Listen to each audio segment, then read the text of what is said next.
Hello everyone, आपका स्वागत है आपके अपने YouTube channel academic excellence in school में। आज हम डे 24 की वर्कशीट को सॉल्व करते हैं।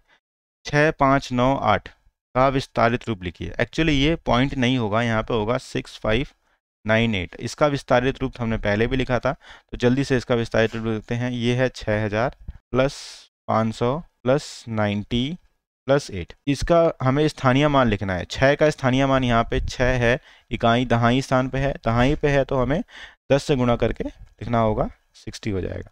8905 से बनने वाली 4 अंकों की सबसे छोटी संख्या। तो 4 अंकों की सबसे छोटी संख्या में 0 पहले नहीं आएगा। सबसे छोटा अंक 0 है, लेकिन 0 की कोई वैल्यू नहीं होती, इसलिए हम लिखेंगे 5089। इसको हमें घटते क्रम में लिखना है, तो सबसे पहले हमें सबसे बड़ा लिखना होगा। ये सबसे बड़ा है, इसके बाद ये दूसरे नंबर पे है, ये तीसरे नंबर पे है और ये चौथे नंबर पे है। तो चलिए इसको हम नीचे लिखते हैं।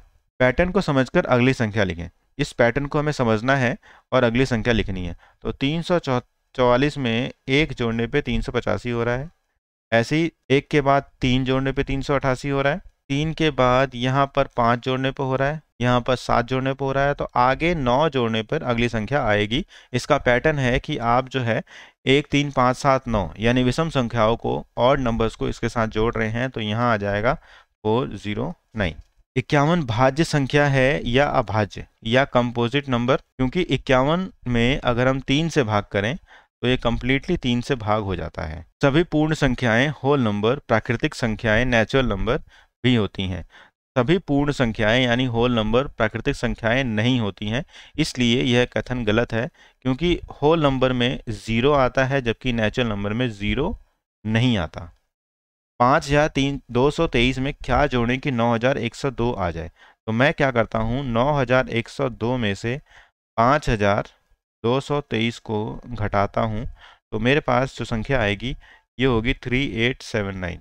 तो 3879 अगर इसमें जोड़ा जाएगा तो आ जाएगा 9102। 725 में गुणा किया जाएगा 384, तो आंसर उतना ही आएगा, 384 गुणा 725। Question number 10। बोनी ने बुधवार को पेट्रोल के लिए 450 रुपये खर्च किए, फिर उसने गुरुवार को 125 रुपये अधिक खर्च किए।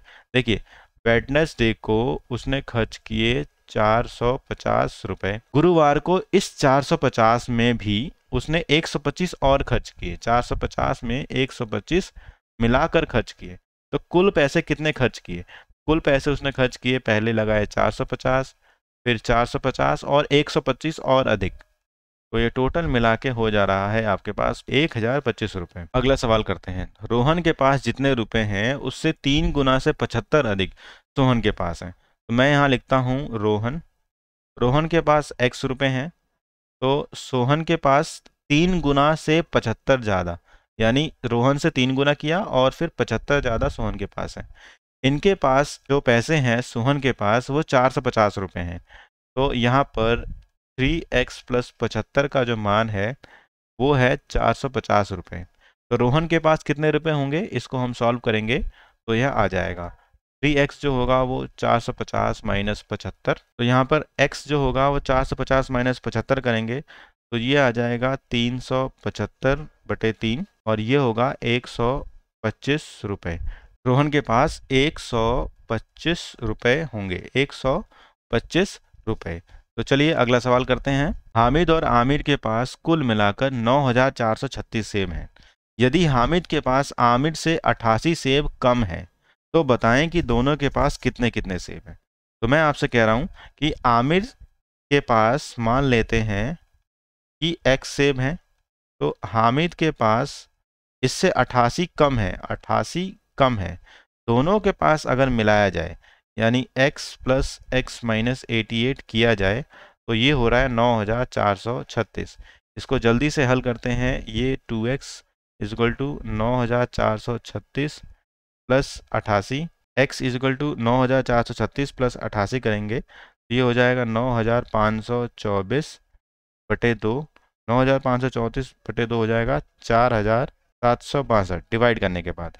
अब देखिए आमिर के पास x था, आमिर के पास x था तो x का मान आ गया 4762। अब हामिद के पास x से भी कम है, यानी 4762 से भी 88 कम है, तो ये आ जाएगा हमारे पास 4674। तो इसका आंसर हमने निकाल दिया है। उम्मीद करता हूँ कि ये वर्कशीट आपको अच्छी लगी होगी। अब जल्दी से अगली वर्कशीट को सॉल्व करते हैं। Thank you.